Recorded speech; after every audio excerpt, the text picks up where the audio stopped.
से कहो हम हिंदू हैं।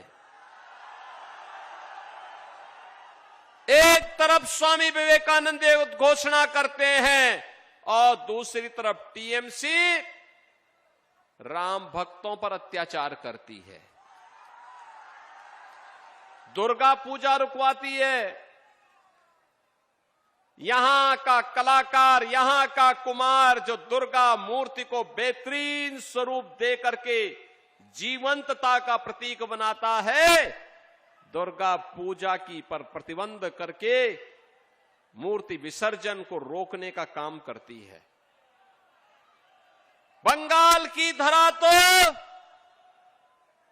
ये रामकृष्ण परमहंस की धरती है, लाड़ी महाशय की धरती है। बंगाल की धरा भारत सेवाश्रम संघ के संस्थापक पूज्य स्वामी प्रणवानंद जी की पावन धरा है।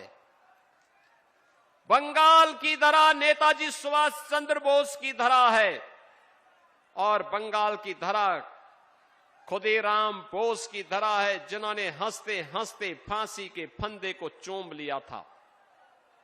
ऐसी पावन धरा को नमन करने के लिए आज मैं एक बार फिर से पुरुलिया की धरा पर आया हूं। बहनों और भाइयों, मैं आपका अभिनंदन इसलिए भी करता हूं, आपने यहां पर श्री ज्योतिर्मय सिंह महतो को लगातार दूसरी बार अपना सांसद चुनाव जिता करके दिल्ली में भेजा है। वे पुरुलिया की आवाज बन गए हैं।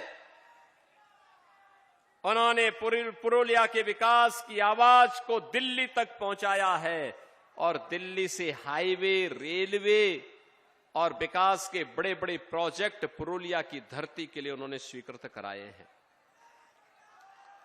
इसको और गति देने के लिए बंगाल के अंदर डबल इंजन की सरकार चाहिए, क्योंकि अब तक जो पैसा श्री ज्योतिर्मय सिंह महतो पुरुलिया के लिए वहां से स्वीकृत करते हैं, ममता दीदी के टीएमसी के गुंडे वे सब पैसा हजम कर जाते हैं। कोलकाता पहुंचते पहुंचते सारा पैसा वो हजम कर जाते हैं, पुरुलिया नहीं पहुंचने देते। और इसीलिए मैं आप सबसे कहने के लिए आया हूं कि पैसा मोदी जी भेजते हैं, ये हजम कर जाते हैं। इस सरकार ने यहां पे कोल माफिया को, लैंड माफिया को, सैंड माफिया को, कैटल माफिया को प्रश्रय दिया है। ये सरकार तुष्टीकरण की पराकाष्ठा को पार करते हुए गरीबों के हकों पर डकैती डालने का काम टीएमसी की सरकार कर रही है। यहां के गरीबों को उसका हक नहीं मिल पाता है, डेवलपमेंट ठप पड़ गया है,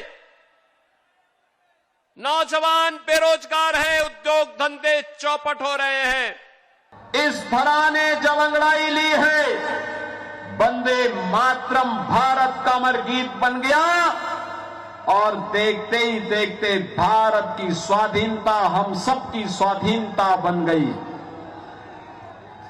बहनों और भाइयों, बंगाल रामकृष्ण परमहंस की धरती, बंगाल लाड़ी महाशय की धरती, बंगाल स्वामी प्रणवानंद जी की धरती और बंगाल स्वामी विवेकानंद की पावन धरती है।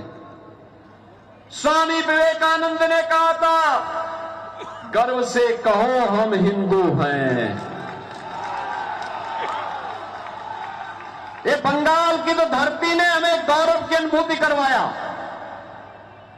इसी धरा पर नेताजी सुभाष चंद्र बोस पैदा होते हैं।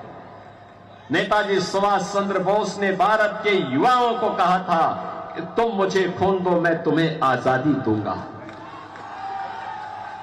युवा शक्ति का आह्वान आज भी मंत्र बनता है, मंत्र का कार्य करता है। कौन ऐसा युवा होगा जो नेताजी के नाम से जिसकी भुजाएं न फड़कती हो।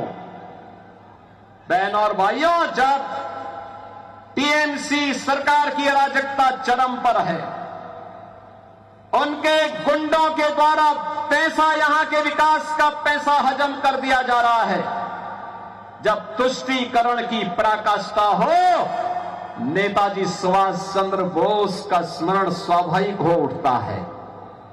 ये वही तो धरा है जहां पर देश की आजादी के लिए खुदीराम बोस ने हंसते हंसते फांसी के फंदे को चूमा था।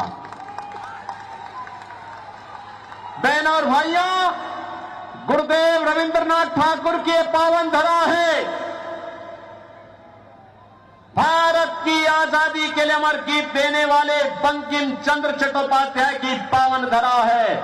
और मैं इसे संजोग बोलूंगा, कभी वंदे मातरम भारत की आजादी का अमर गीत बना था, आज वंदे मातरम के 150 वर्ष जब पूर्ण हो रहे हैं, तब टीएमसी की अराजकता से बंगाल मुक्त होकर के डबल इंजन सरकार का स्वाद चखने जा रहा है।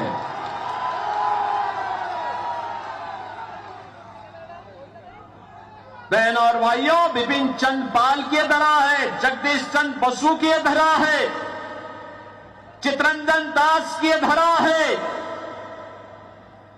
ईश्वर चंद्र विद्यासागर की पावन धरा।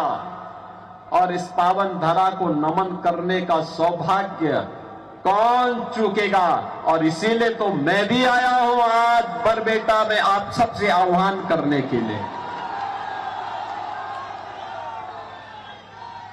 जिसका गौरवशाली अतीत रहा हो, जिसके पास गौरवशाली इतिहास हो, आज वहां के नौजवानों के लिए सामने पहचान का संकट आया है।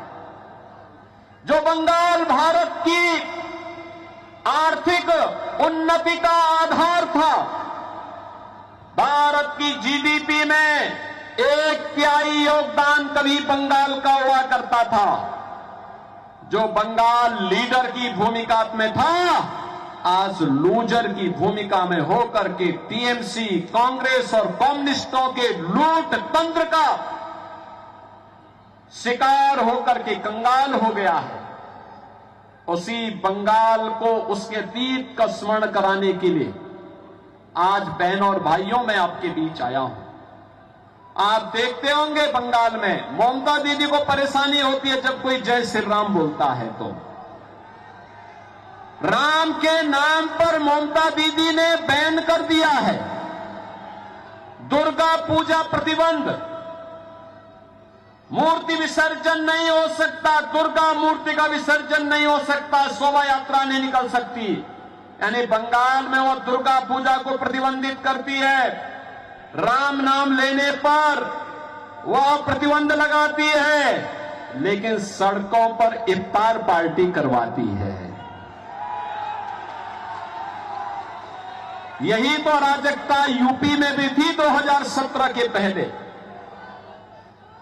आज से 9 वर्ष पहले यूपी में इसी प्रकार की अराजकता थी, उपद्रव होते थे, गुंडागिर्दी होती थी, पर्व त्योहार के पहले कर्फ्यू लगता था, सड़कों पर नमाज होता था, इफ्तार की पार्टी होती थी, बेटी असुरक्षित थी, व्यापारी असुरक्षित था, विकास ठप था। बहनों और भाइयों, यूपी में डबल इंजन की सरकार आई। आज प्रधानमंत्री मोदी जी के मार्गदर्शन में यूपी डबल इंजन की सरकार यूपी के अंदर चल रही है। न कर्फ्यू है, न दंगा है, यूपी में अब सब चंगा है। यूपी में अब किसी गरीब के हक पर कोई डकैती नहीं डाल सकता। यूपी की सड़कें ऐसी हैं, एक बार व्यक्ति बैठ जाए तो बहनों और भाइयों, वहां की सड़कों में हाथ में रखा हुआ पानी का कप नहीं छलकेगा। ये डबल इंजन सरकार है। हाईवे का स्टेट बन गया, स्टेट हाईवे का, एक्सप्रेसवे का स्टेट हो गया, सबसे ज्यादा एयरपोर्ट का स्टेट हो गया। अब से डीडी फ्री डिश के चैनल नंबर 57 पर देखिए न्यूज नेशन।